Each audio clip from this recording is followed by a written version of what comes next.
Good afternoon, and welcome to another live episode of the Black Mind Garden, where we remap minds so you can create a life you design. If you don't know who I am, if you're not already following me, I'm Dr. Maisha. And t- if you don't already know, a lot of what I talk about stems around communication, emotional intelligence, and psychological safety. And I talk about things that are relevant to both the organization both relevant at the organizational level, at the leadership level, as well as in our personal lives. So if you listen and you already know me, you know that I like to chunk all the way up to big picture, and I like to chunk down, and I like to, go across various context, because I believe that much of communication, all of communication, and the importance of being emotionally fluent and creating safety, emotional safety, psychological safety is applicable both at the organizational level all the way down to community, family unit, and the individual relationship level. And so, with that, um, we're in October now at the time of this recording, and there are a lot of observances in October. So I'm just going to name some of the ones that um, are kind of close to my heart. There's so many. So there's yesterday was International Day of Nonviolence. This month, of course, is Breast Cancer Awareness Month. This month is also um, Domestic Violence Awareness Month. We have Indigenous People Day that we are celebrating. Um, we are this we're having, I think that this month was also National Alzheimer's Awareness. So there's so many different. I'm looking to see if there's any um, other other days that I am missing as as I'm recording this now.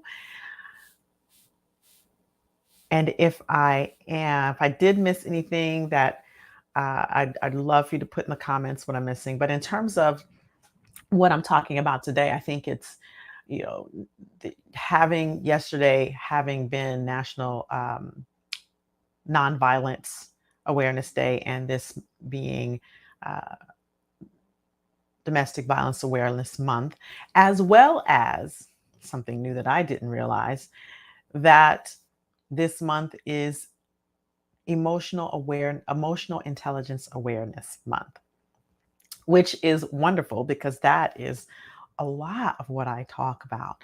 And so I wanted to chat today a bit about this concept of emotional intelligence, and to really go into its relationship to mitigating harm and how specifically it does that. And for those of you who are unfamiliar with emotional intelligence, it is the way that we recognize,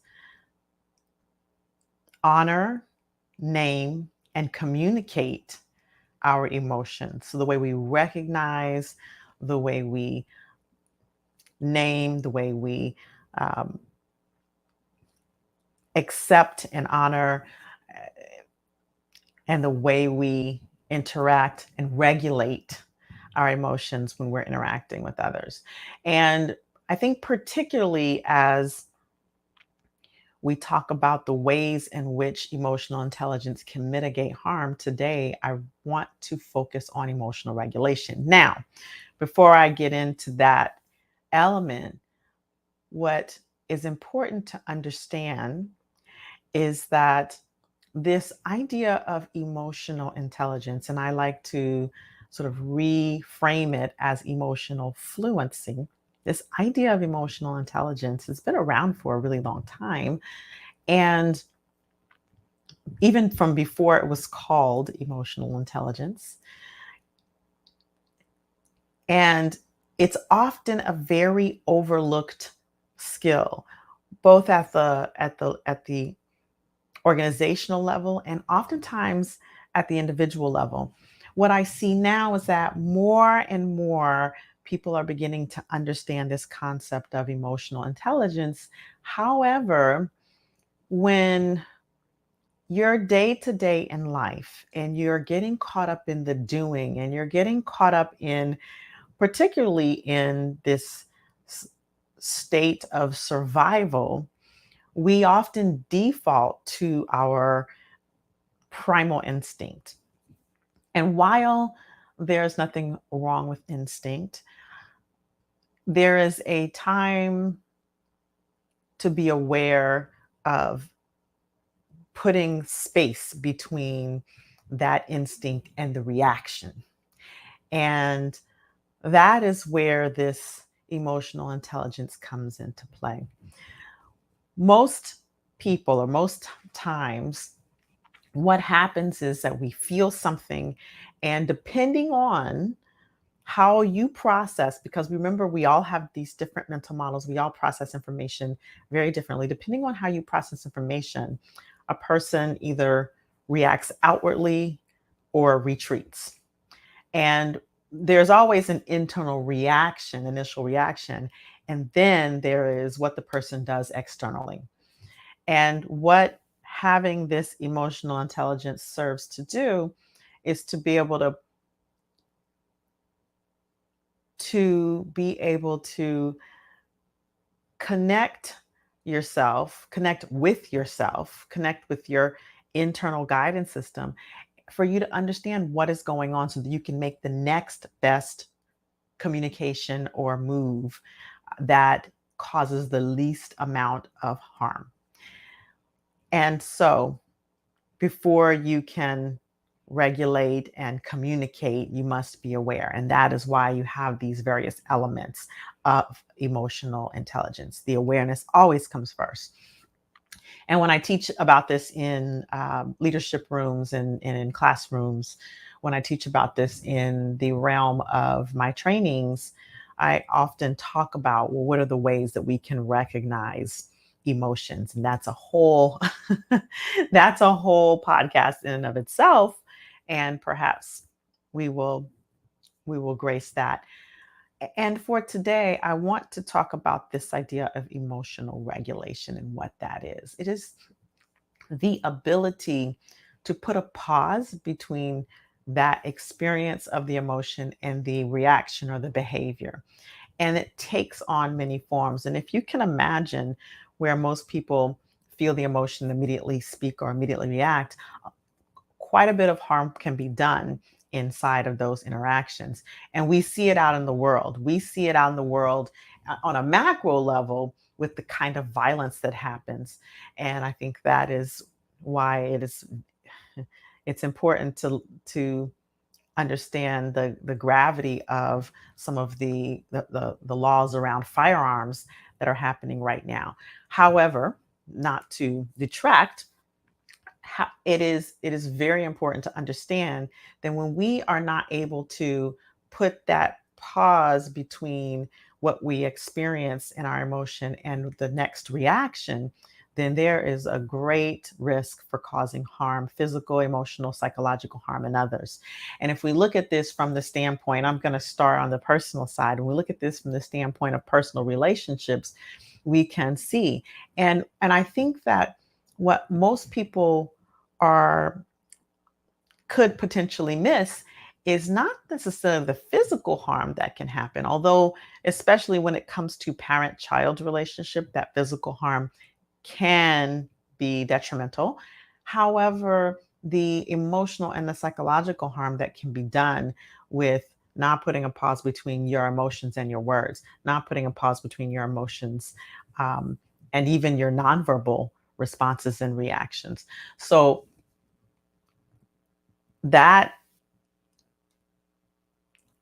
is relevant to the parent child relationship, to the spousal or intimate partner relationship. We talk about this space of domestic um, domestic violence, and that is a very complicated that has a very complicated dynamic and cycle. It's not as simple as emotional regulation, although that is a big component, but a lot of times it's about control. And then there's sort of the insecurity with the person who is the perpetrator, and that gets projected onto the person who is being abused. And so there, and that's even that is an oversimplification of the dynamic. However, one of the foundations that a person who potentially is an abuser may not have learned as a child is that space of emotional regulation. And we must understand that as people who are modeling for young people, we're either modeling the ability to emotionally regulate, or we're modeling the absence of that. And that is very important for what we're teaching our next generation. And understand that many people weren't taught this. I'm of the Generation X, and there was nothing in my upbringing around emotional regulation. I learned that as an adult, and still have to actively practice it. Let's Let me emphasize that emotional regulation is not something that you learn and then you put it on the shelf. It is something that must be actively practiced on a regular basis. Okay. And so when we are and when I say emotional regulation, what do I even mean by that? Because that even can be, let's even break this down even more. When we feel this emotion, when there is emotion that happens and we recognize in ourselves, a lot of times before we recognize it in our mind, we can recognize it in our body. This is where labeling emotions becomes important, because oftentimes before you get to an emotion that is extreme enough to cause harm, there is an emotion that happens before that. For example, there's anger, but before that, there may be frustration. And before that, there may be irritation. And before that, there may be annoyance. So we have to be able to recognize what is happening in our bodies before it gets to that extreme level, because once it gets to that extreme level, that the ability to pull back the reaction is much more challenging. The ability to communicate the what's happening in a way that is not harmful is is much more difficult. So we want to begin to recognize what is happening before the extreme emotion occurs. All right. As an example, if I am speaking with my team or my colleague, and we're in a conversation, and I'm starting to feel this feeling, what I feel in my chest, sort of this sort of rising feeling in my chest. Once it gets to about my throat, I know that I need to speak and say something, because there is a negative emotion that's happening that if I do not say anything, then eventually it'll come out in a way that's not useful. And it's happened that I've been able to have these really adult conversations with my colleague and my partner, who we do anti-racism trainings together. And then whenever you're in business together, whenever you're in a partnership, there are going to be disagreements. And it's we cannot be in a relationship and not have disagreement. That just doesn't happen in our life. Uh, and and disagreement does not have to end up in harmful communication. So I've talked about this sort of in the individual front, but if we were to map this on, and we talk about, because I talk a lot about psychological safety and I talk a lot about it in organizations and community, when we think about the harm that is done inside of organizations because of a lack of ability or willingness to, mostly it's ability, but a lot of times it's even willingness to emotionally pause and pull back and regulate oneself internally before we speak. And sometimes it's because of privilege. And I'll just say that that is what it is. There are certain people and organizations who can emote and have no consequences for that emoting, right? So we have to look at how do we hold those people who have historically been privileged to emote, whether it be emotion of anger or whether it be weaponizing tears.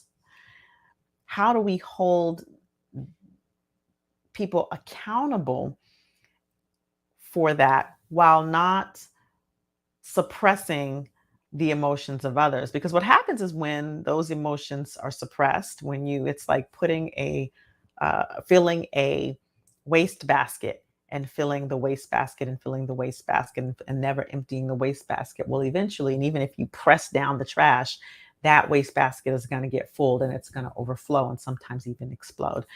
So, or implode even, right? So even if you put the top on and you're filling it and the top's on, the wastebasket will expand and eventually crack or break. And that's what happens with people, by the way, when there's not that when there's this suppression of another, this suppression, oppression of another.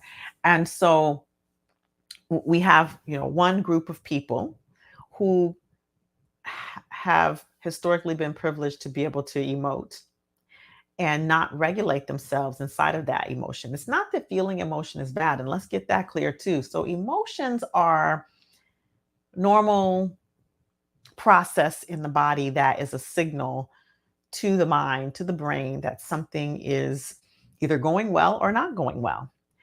And in experiencing the emotion, you can investigate and become curious with yourself as to, well, what is going on? What needs to be communicated? Where am I not being heard or held? Or where does something get touched or jabbed that needs to heal, right? Where is something unhealed that's been poked? And so it's not that the emotion itself is bad, it's the inability to put that pause and pull back on the reaction. And so I remember growing up and and understanding this now from a generational standpoint. As a next gen, my mom is a baby boomer and my dad is a baby boomer. And as baby boomers, they have had a whole other conversation around expression of emotions called we don't. We don't talk about it. We feel it, but we keep it moving. We don't talk about it. And a lot of my ex-gen colleagues would probably recognize and maybe agree with this. And so um, growing up, I didn't have this context for identifying, regulating any of that. And now, as I grow up and go into a system where certain people have all of the context for emoting and in very harmful ways, and myself not having that ability or that permission, that the emotion went in goes inward, right? This certain people like myself. And so it goes both ways for emotional regulation, whether you emote outwardly or whether you emote inwardly. It's important to be able to recognize and say, okay, what is it that I do to take care of myself in that moment so that I can come back and express and communicate what's really going on. When we have whole groups of people and organizations who are historically yelling and screaming and throwing chairs and then expecting the other population to be silent, that is extremely harmful. And it doesn't cultivate in any way a culture of safety. It does quite a bit of harm. And so it's this is why skills like emotional intelligence are important to learn. And what's great about this particular skill is that it does impact one's entire life. And so, what are the ways then that you can begin to practice this type of regulation? And I recommend, and many experts in my field recommend, that you practice this before you get to extreme emotion. You practice this when you're in your normal interactions with people, because the more you practice it when you're in your normal interaction with people, the better you'll be able to do it when you come into an instance where you have an extreme emotion like anger, or an extreme emotion like fear, and you're able to sort of regulate in that moment and do what needs to be done in order to get to the next action. So, the first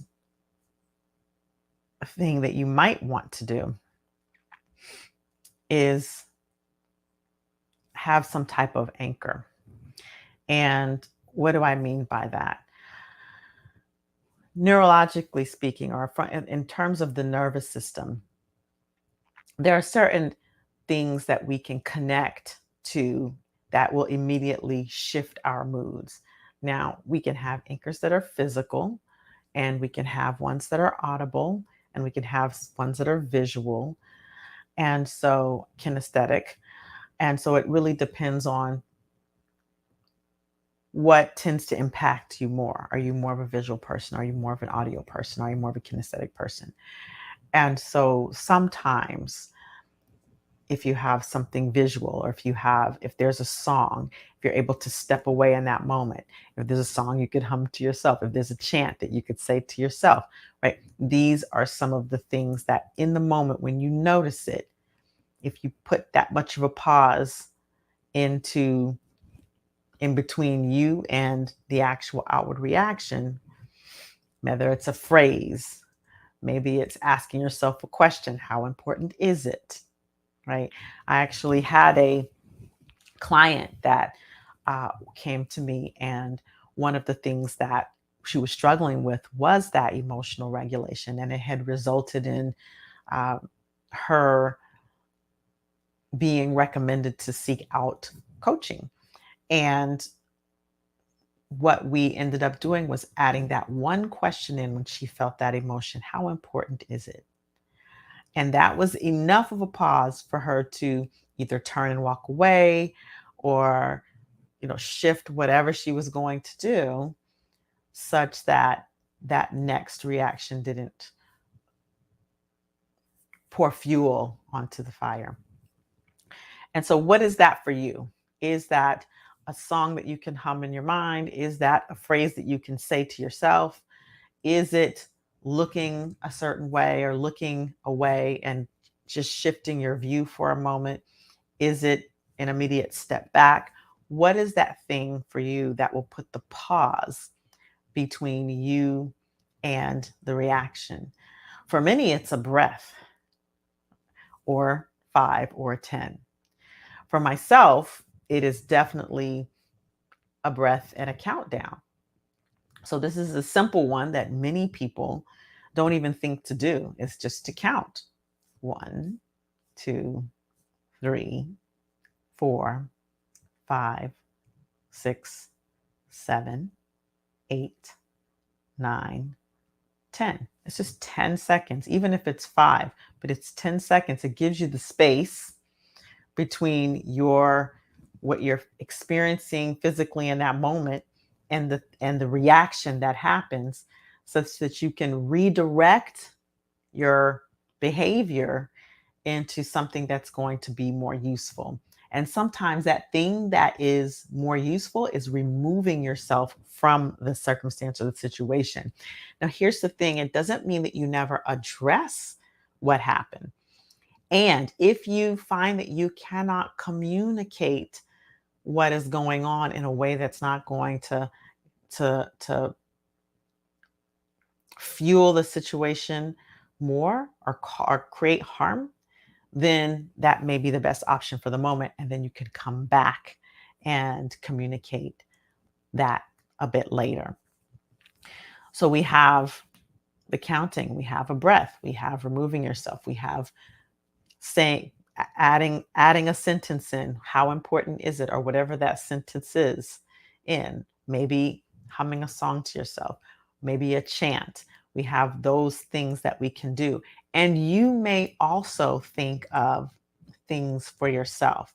And I say that because there are hundreds of things in the moment that you can do to regulate yourself when you get to that point, when you're in the office and someone says something and you're ready to just pop off, or when you tell your child to do something for the 50th time and and you feel the rising emotion, right?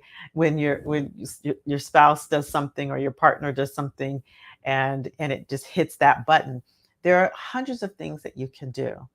And I can name as many as I can name. What's important is what works for you. And I always come back to that because everyone has these different mental models, these different ways that we experience life. And what works for me may not be the thing that works for you. I gave you a couple of ideas. I want you to grab those ideas and I want you to go with them. And what my invitation is to you is to sit down and brainstorm, because that's sometimes what we have to do, rather than waiting for the moment to come and saying, oh gosh, what is that thing? What is that thing that I'm supposed to, what are one of those? Maybe brainstorm in advance. Okay, these are things that I could try, and have them ready in your mind.